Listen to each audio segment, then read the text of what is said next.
Come in. Welcome. I'm E.G. Marshall. Murder, we are told, will out. As will, I believe, truth. Which is to say that most murderers, though not all, are eventually exposed and made to pay for what is considered certainly the most heinous crimes of all, the taking of another's life. Such was the case with the charming, debonair, and totally amoral Greg Manchester, who felt sure he had committed the perfect murder, only to discover... You're arresting me for murder? Lieutenant, you can't be serious. I'm very serious, Mr. Manchester. But on what grounds? Yes, I shot and killed my wife, but it was an accident. No accident, Mr. Manchester. Cold-blooded murder. And we can prove it. How can you prove murder when there was no murder? It was an accident, I tell you. I only wish to heaven there'd been a witness to prove what I say. There was a witness, Greg. A witness who can prove it was murder. Who, Sandy? Tell me who. The corpse, Greg. The corpse.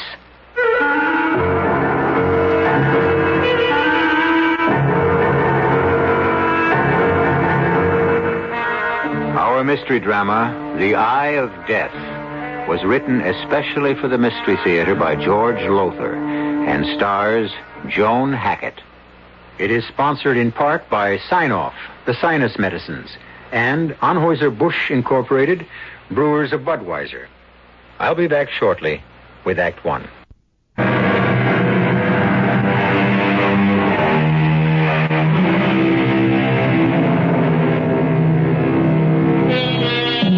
When it comes to murder, it sometimes seems to me that the cleverer a murderer, the more certain he is to be caught.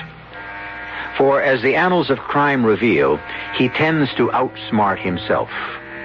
Dr. Crippen, Landru, George Joseph Smith, to mention but a few, all without exception flatter themselves on having committed perfect crimes, when in truth they had trapped themselves by overlooking one single minor little detail, as did a certain gentleman named Gregory Manchester. Listen. Murder? You are accusing me, Sandy, of planning to murder your mother? Is that what you said?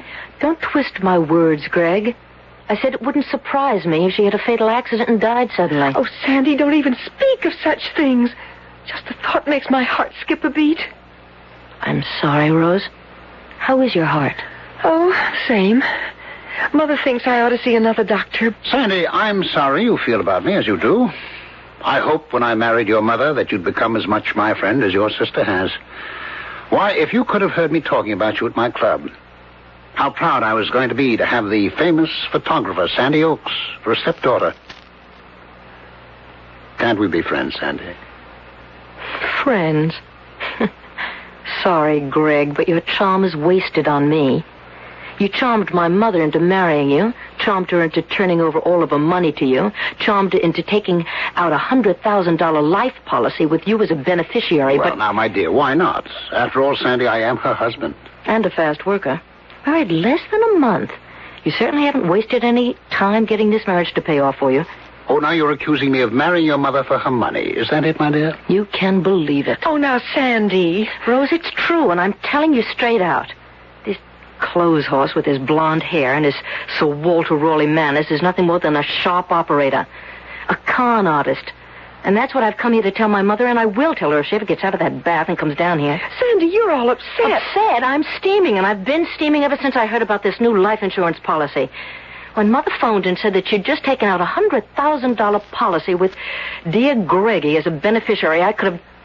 Oh, what is that? What? Oh, it's a stain on the ceiling. It's a water stain. The bathroom is just above us here. Oh, now, don't tell me the tub's overflowed. What? If your mother's had another of her fainting spells in the bath, you better get up there. Come on. What fainting spells? Mother's never had a fainting spell in her life. Oh, no, you're wrong there, Sandy. She never told you, but she's had a number of them. Sudden blackouts since your father died. The shock of his death, I don't know. And she's had two since we married a month ago. God grant she hasn't had another. Not while taking it. Oh, here we are. Oh, no. Mother! Mother!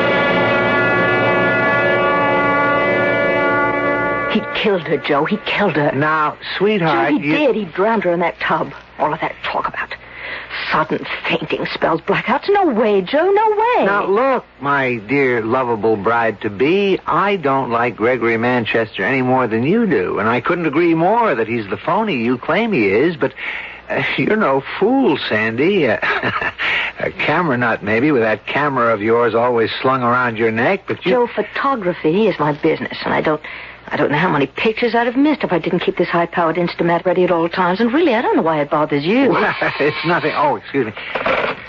Yes. Yes. Have them come right in. Manchester and your sister. I'm going to try to get Rose to move in with me now that Mother's gone. Come in, Rose. Mr. Manchester. Thank you. Hello, Sandy. Hello. How are you feeling, Rose? Oh, all right. I want to talk with you privately after the reading of Mother's will. What about, Sandy? Later, dear. Well, we're all here, so I'll get started. I, Geraldine Oakes Manchester, a resident of the city of... Wait a minute, Joe. Yes? Geraldine Oakes Manchester? Your mother made a new will after she married Mr. Manchester, didn't she tell you? No. Well, she told me she was going to. She didn't. I'm sure I know why. Another slap at me, Sandy. Are you implying I changed her mind about telling you? If the shoe fits, Greg? Now, hold it, please. We're here for the reading of a will, and I suggest we get on with it. I, Geraldine Oakes Manchester, a resident of this city...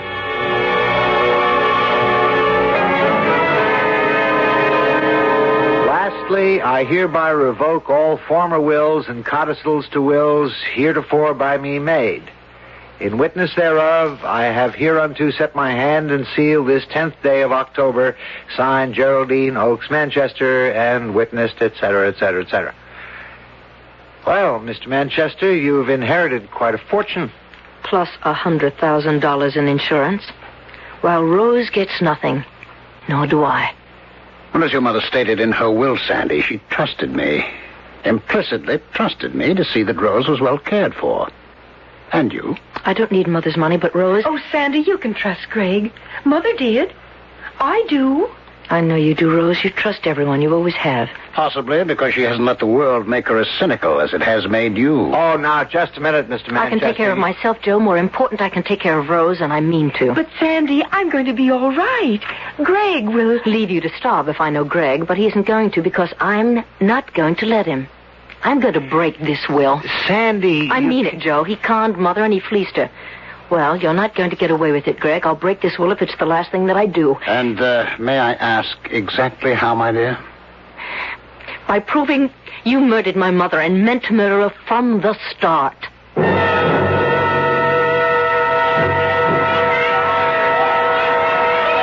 Have some more shrimp Creole, Florence? Oh, Greg, darling, I couldn't. I simply couldn't. You know I'm on a diet. Oh, nonsense. This is no time to stay on a diet. In the first place, it's Mardi Gras week. In the second, I brought you to the finest restaurant in New Orleans. Oh, you dear, delightful man. And in the third place, why anyone with your figure feels the need to diet, that baffles me utterly. Oh, you are a dear and delightful man. Greg Manchester, you are almost as... No, I'll say it. You are as dear and delightful as my late husband. Oh, Greg, I'm so glad we met. So glad. Well, so am I, Florence. You know, only a week ago, I was the loneliest man on earth. Oh. Lonely in the way only the bereaved can be lonely. Even though it's months since Geraldine passed on, I thought I would never get over her loss. And then, my dearest. You don't mind if I call you my dearest? Of course not. Well, I met you, and life became worth living again. Oh, Greg, do you know that's exactly the way I feel? I thought as much. We've known each other only a week, my dear, but what a week it has been. Oh, yes. And for my part, Florence, you won't be offended. No. Well, for my part, you're the woman I've been looking for since my own dear Geraldine passed on. Oh. The woman I felt sure I would never find. Oh, Greg. Greg, you dear man. Then you're not offended. Offended? It wouldn't be if I... If you what, darling? If I asked you to become my wife. Oh, dear, I have offended you. No. Oh, you've made me so happy. I think I'm going to cry. In fact, I know I am. Greg, what? Is something wrong? No. But excuse me a moment, Florence. I'll be right back.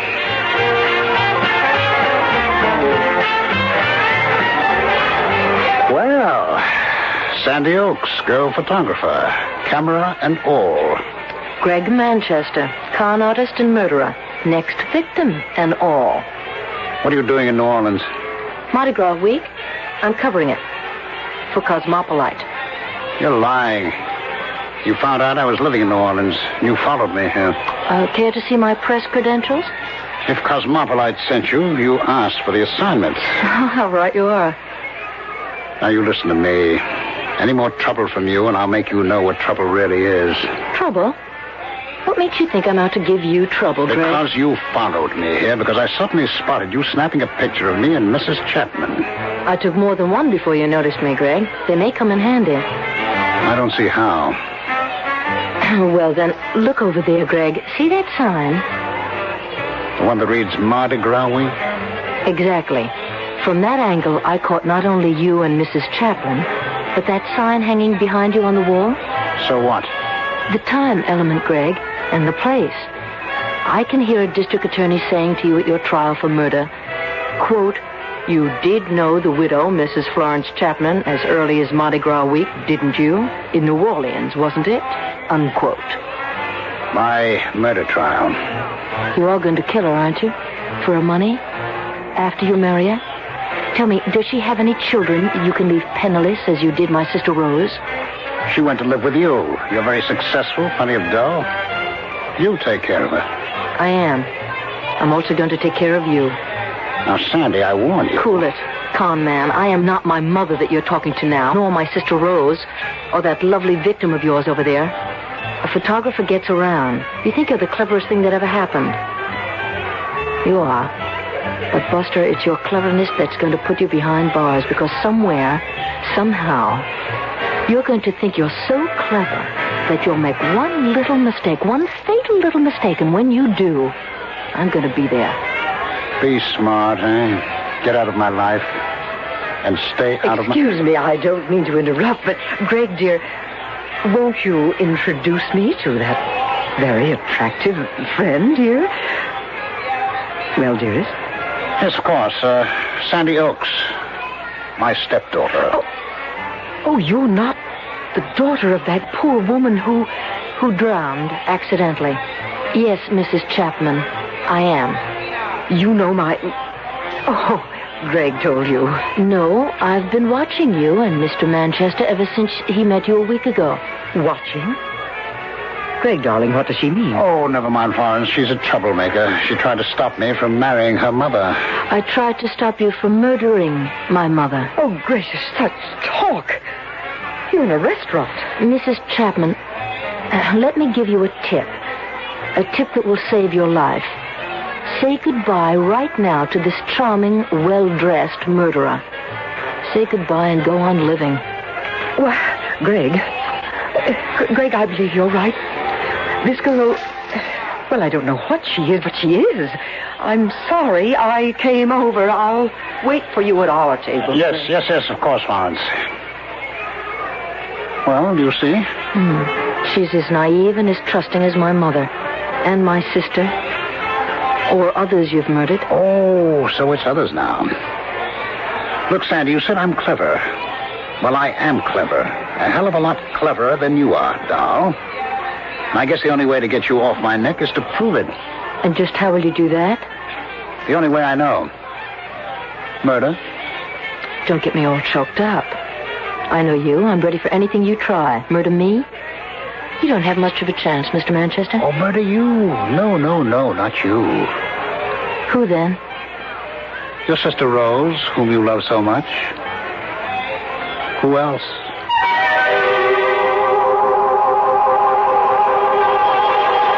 Inevitably, it had to come to this. The challenge.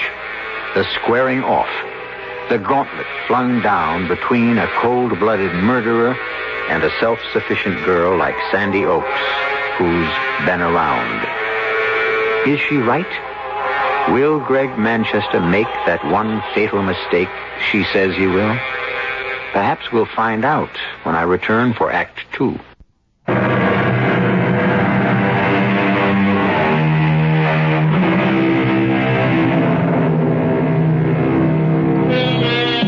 Much has been written on the psychology of murder and murderers. And although experts disagree, when have experts ever done anything else, there seems little question that the common motive for murder is personal gain. In any case, assuredly, that's what it is with Greg Manchester, who, you might say, marries for murder. But now Sandy Oakes, veteran freelance photographer, has set out to prove that Manchester murdered her mother, even as Manchester threatens that if she doesn't leave him alone, he will kill her invalid sister, Rose. Sandy, your mother drowned in her bath after suffering a blackout. My mother never had a blackout, a fainting spell in her life. Manchester spread that story to cover himself. Yeah, but you can't prove it. And until you can, I'm warning you, drop it. I'm not afraid of a suit for libel or slander, if that's what you mean. What I mean is, I'm afraid for your life, if what you say is true. It's Rose's life I'm worried about. If anything happened to me, she'd be alone and penniless. You don't ever have to worry about Rose while I'm around. You know that. Of course not. But, good Lord, I didn't realize it was this late. I've got to rush. What? Just when I was about to invite you to lunch? I'm sorry, darling, but I'm due at the Metropolitan Photographic Exhibit in half an hour. I promised to advise the committee on how to hang the prize exhibits. Oh, including one of yours. Which reminds me, I owe you an apology. An apology because I won a prize? Well, I'm always kidding you about carrying that fancy camera of yours, but if you hadn't had it with you and shot from the hip that day, you'd never have caught that picture of an old man being mugged. And the muggers. Oh, the cops nail them because of what I photographed. Which reminds me, I've got to see Lieutenant McCoy at headquarters after the photo exhibit. What for? The information I dug up in New Orleans about Greg Manchester. Now, it may not mean anything to you, darling, but I'm hoping it will mean plenty to Lieutenant McCoy. It means nothing to me, Sandy, nothing at all. But, Mac... Sandy, I checked it out. Yeah, sure, Manchester was married before he met your mother. And sure, his wife died of an overdose of sleeping pills, but the coroner's verdict was death by accident. Oh, Mac, you put me away. You really do. I don't get you. His wife dies of an overdose of sleeping pills, and he inherits over $50,000. He marries my mother. She dies by drowning. He inherits every cent she has, plus an insurance of $100,000, taken out less than a month before. 2 deaths, 2 so-called accidents, and Greg Manchester hits the financial jackpot. That doesn't strike you as fishy? Oh, yes, but Now he's going to marry this other wealthy widow, Florence Chapman, less than 3 months after my mother dies. Sandy... Oh, and he threatens to kill my sister Rose if I don't lay off. And you sit there and you tell me that you don't think that Manchester is a cold-blooded murderer? No, I didn't say that. I said he's clean, Sandy. As a cop, I got to play it by the book, the rules of evidence. Maybe Manchester did kill your mother and his previous wife, but I haven't got a shred of evidence to prove he did, and neither of you. Well, have you? No, but I'm going to get it. Sooner or later, Manchester is going to make one slip. One little slip, and I'm going to be there when he does. Taking pictures of him as he does, I'll bet. It isn't funny, Mac. No, I'm just cracking wise about you and your trusty companion, that camera. Laugh. But it caught you a couple of muggers, and Mac, it may catch me a murderer.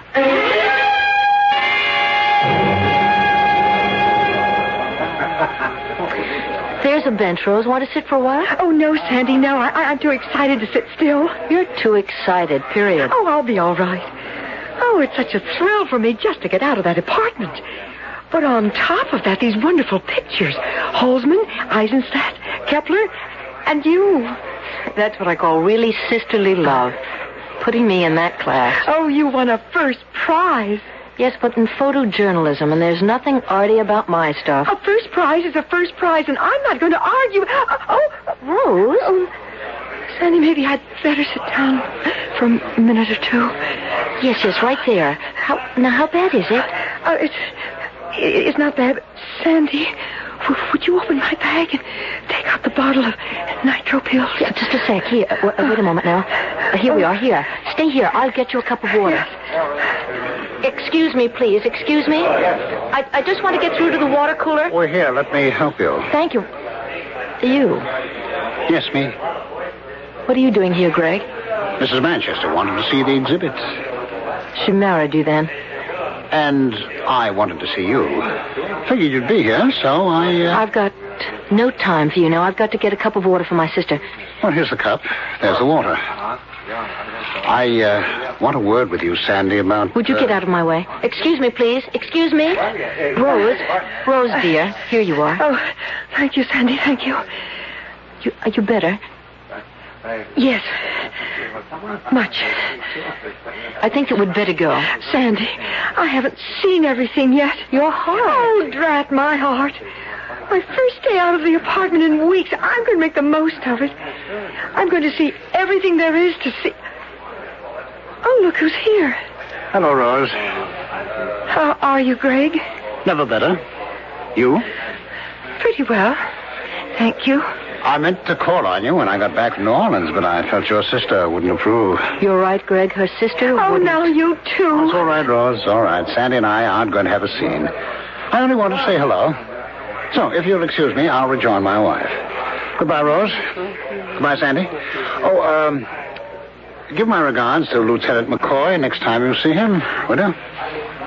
Lieutenant McCoy? The police lieutenant you went to see this morning. About a certain little matter. How do you know that I want to see McCoy? And what I want to see him about? Oh, does it matter? I know. And I think it was very foolish of you, Sandy. Do you? Oh, yes, very. In fact, as I intimated to you in New Orleans, it could even be dangerous. Deadly dangerous. Not for you. Not immediately for you. Well, goodbye for now. Sandy, what was that all about? Nothing, Rose. Nothing. What did Greg mean? It could be deadly dangerous. It's nothing for you to worry about, Rose. Well, all right, if you say so. Funny, though. What? I'm worried somehow. Suddenly, I'm very worried.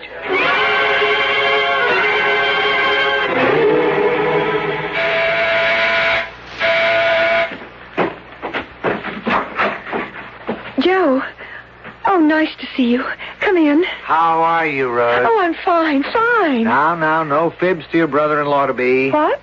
I talked to Sandy on the phone. She said your heart gave you a little trouble at the photography exhibition this afternoon. Oh, nothing my nitro pills couldn't handle, and did. Oh, good. Where's Sandy? 3 guesses. The dark room. Give the man a cigar.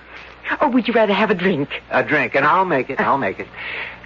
Sandy said you ran into Greg Manchester at the exhibition. Yes.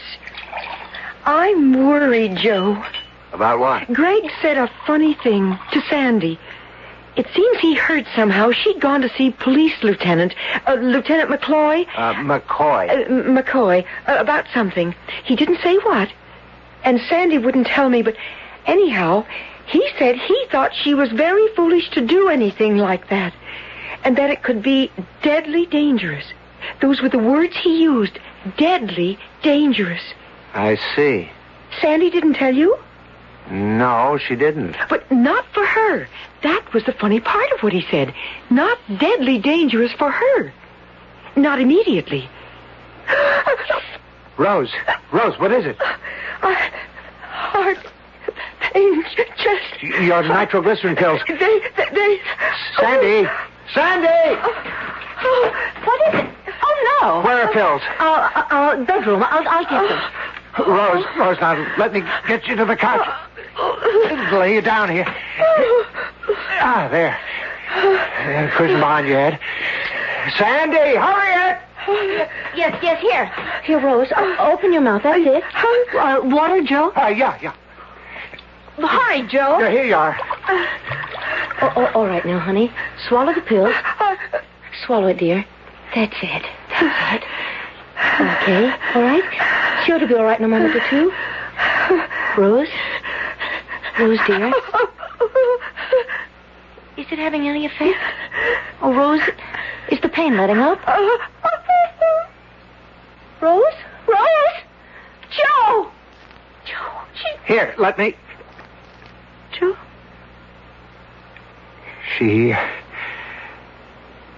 She's gone, Sandy.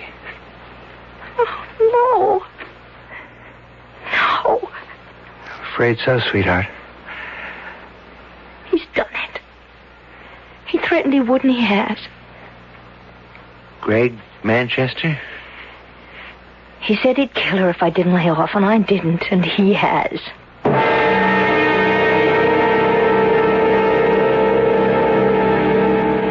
Thank you, Mac. Goodbye. What'd he say, McCoy? The toxicology lab tested the pills Rose took. That I gave her. Oh, Sandy. All right, come on now, honey. The pills. They found that they were triple strength. Triple the amount of nitroglycerin prescribed for Rose. That's impossible. No pharmacist would make a mistake like that. The pharmacist didn't. They got him out of bed and they met him at his place and checked his records. He made no mistake. Well, then how... Sandy, how? Greg. Sandy. Don't ask me how he did it. He got into the apartment maybe while we were out. Rose and I didn't change the bottles. I don't know. It doesn't matter. All that matters to me is that he did it. And I know in my bones I know that he did it. He murdered the woman he was married to before he married my mother. He killed my mother. He killed Rose. He'll kill Florence Chapman. He'll kill me. Unless I stop him. He's got to be stopped, Joe. Stopped and put behind bars like any other animal. And that's where I'm going to put him. With God's help, Joe, that's where I'll put him for the rest of his life.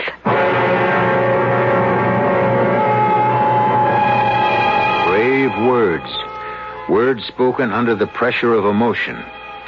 Well, I think I can tell you at this point that Sandy did put Greg Manchester behind bars for the rest of his life when he made that one fatal slip. I was about to say that he overlooked something. But the fact is, he never saw it. But Sandy did. Or, to be more precise, her camera did. I'll return in a moment for Act 3.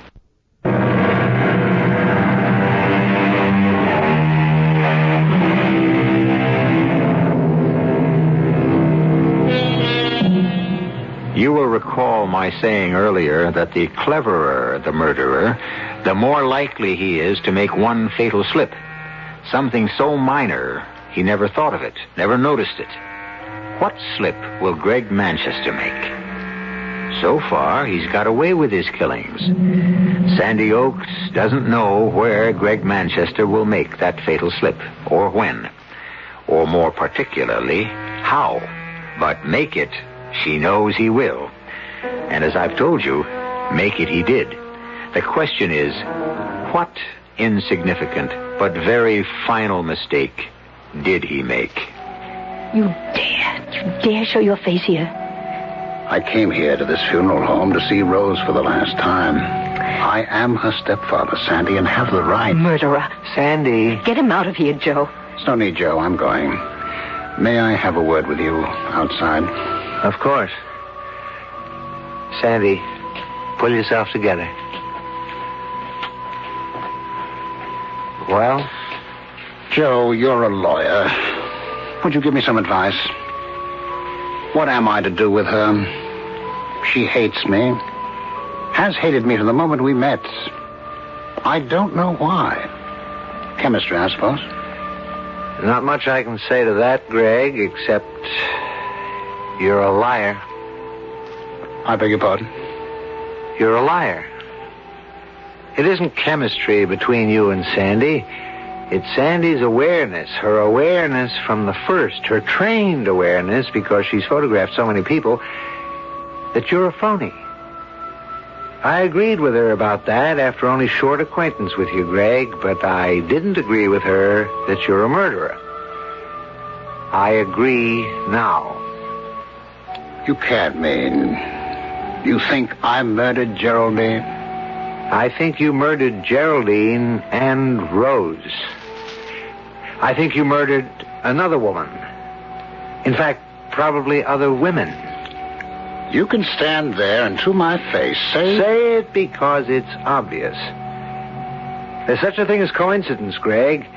But your history, your married history, goes beyond coincidence. Then you are calling me a murderer. I thought I'd made that plain. You're skating on thin ice now, and you're going to go through it. And when you do, you're going to find the water bitter cold, Greg. Bitter cold.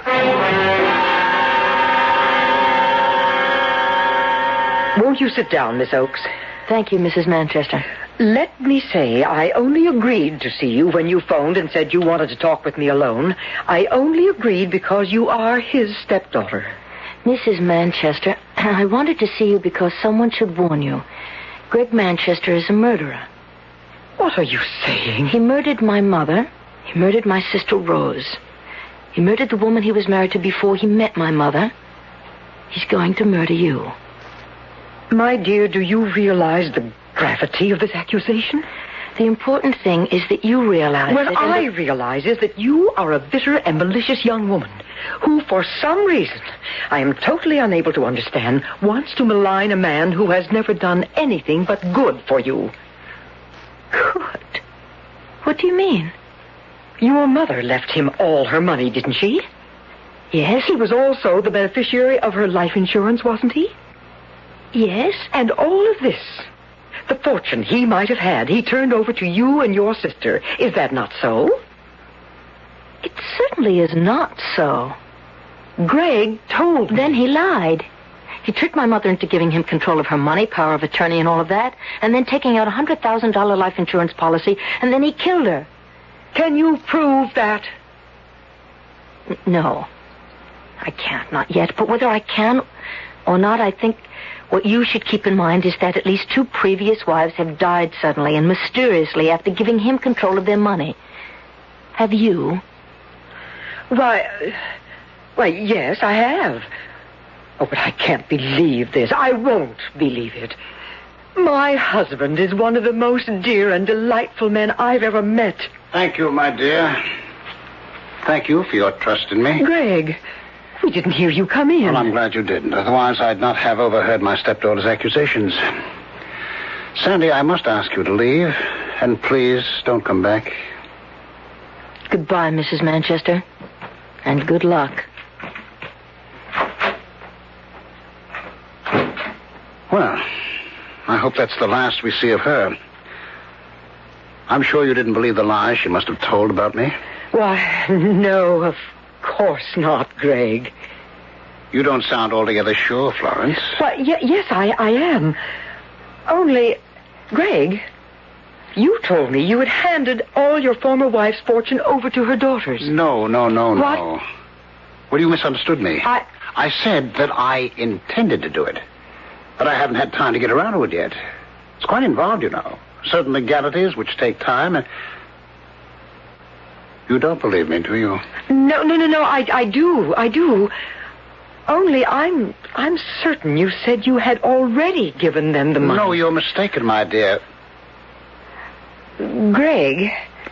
Yes? That power of attorney I signed the other day... Yes? Don't be offended, dear, but just as a matter of interest... Does it give you control over my money? Now, that's an odd question, Florence. Does it, Greg? Well, the power of attorney is just that. It empowers me to act in your behalf. In other words, you can sign checks, withdraw money from my account, that sort of thing? Yes, that sort of thing. I see. No. I don't think you do. For instance, you don't see that you have just signed your death warrant. Death warrant? I want you to go into your bedroom, start packing. Packing?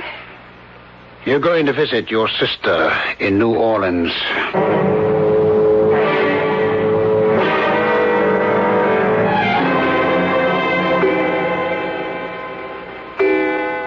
Midnight.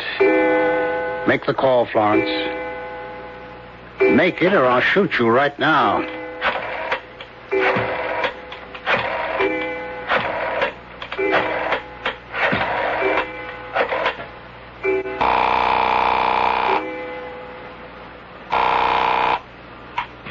Hello? Miss Oakes, this is Mrs. Manchester. Yes? I've got to see you right away. Could you come here to my apartment? My fiancé and I were just about... It's urgent, Miss Oakes. Dreadfully urgent. Please come. Of course, all right. We'll be there as soon as we can make it. Thank you. Goodbye. She's coming right over? Yes. Greg, please don't kill me. I'm sorry, Florence. I'll give you my money. I've already got it. Then why kill me? Pleasure, my dear. Simple pleasure. I find a certain thrill in murdering someone, especially silly women like you. When Sandy pushes that door buzzer, listen to it carefully, Florence. It'll be the last sound you hear in this life.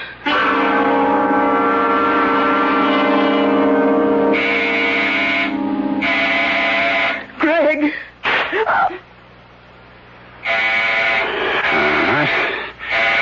I must snap off the lights here in the bedroom. Oh, good. I'm coming. Oh, help me. We heard a shot. What? Yeah, in the bedroom. I just shot a prowler. Pitch dark in here. The light switch. Oh, yeah, here. Oh, good Lord.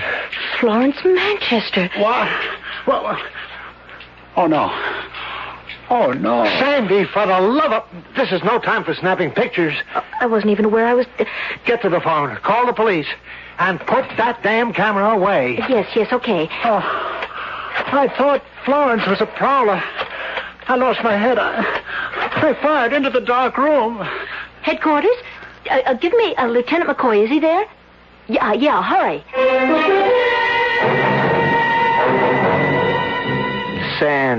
Sandy, please. Look at it, Joe. Look at it and tell me, what do you see? I see the body of Florence Manchester lying on her bedroom floor. I have seen the body of Florence Manchester lying on her bedroom floor for over a month now, in blow-up after blow-up after blow-up of the pictures you snapped that night. This blow-up, well, good Lord, Sandy, it's the biggest yet. Why? Because these pictures prove Greg murdered Florence, that's why. You keep saying that, but you don't tell me what proof. Because... I don't know. Because it's staring at me in the face and I can't see it. Joe, look at it, please. Just look at it. Look. No. Joe, just look. I've had it, Sandy. All right. Maybe, like you say, Greg's story of what happened was so much eyewash. Maybe Florence didn't leave to visit her sister in New Orleans. Maybe she didn't come back unexpectedly while he was asleep in his bedroom. Maybe he didn't hear a noise in her bedroom, think it was a prowler, panic, and shoot into the darkened bedroom. Eyewash. All eyewash. But don't... What is it? Eyewash. Give me that blow-up. Ooh, with pleasure. That's it, Joe. That's it. What's what? The proof that he murdered her. The proof I've been looking for but couldn't see, Joe. Florence Manchester's eyes. Look at her eyes.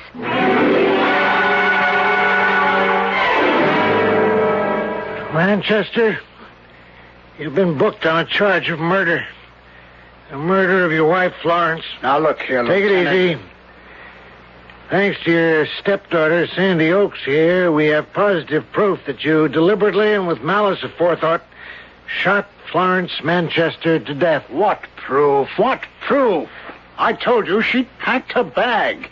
You saw it in the bedroom and left to visit her sister in New Orleans. But had come back unexpectedly, according to your story. And I fired a shot into her pitch-black bedroom, thinking she was a prowler. That's what happened. That's the truth. No, it's a lie. This photograph of your wife's body, Sandy took it within a minute or two after the shot was fired. So? Look at it, Manchester. Look especially at the eyes. The eyes that are open and staring at the ceiling. What do you see? Her eyes. What else am I supposed to see? The size of her pupils. Look at the pupils of her eyes. Tell me what you see. I see the pupils of her eyes. Contracted. Contracted to the size of a pinhead. The human eye is like a camera, like that Instamat Sandy always carries. The darker an object or a place, the wider the pupil of the eye expands.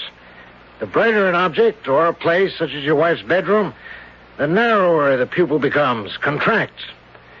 What's more, Manchester, when a person is killed instantly, as your wife was, the pupil remains unchanged for 2 to 3 minutes. You're saying it. The photo says it, not me. You stated that you fired that shot into a dark bedroom, killing your wife by accident. Her eyes, contracted to pinhead size, prove that she died in a lighted room, a brightly lighted room. If you have anything to say, make it in the form of a confession, won't you? On second thought, I'm not sure we need bother. It's all on film, Manchester.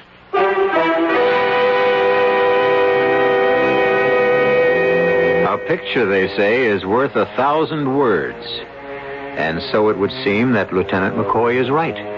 No words of Manchester's in his defense could possibly disprove the truth of his wife's dead, accusing eyes. I'll be back shortly.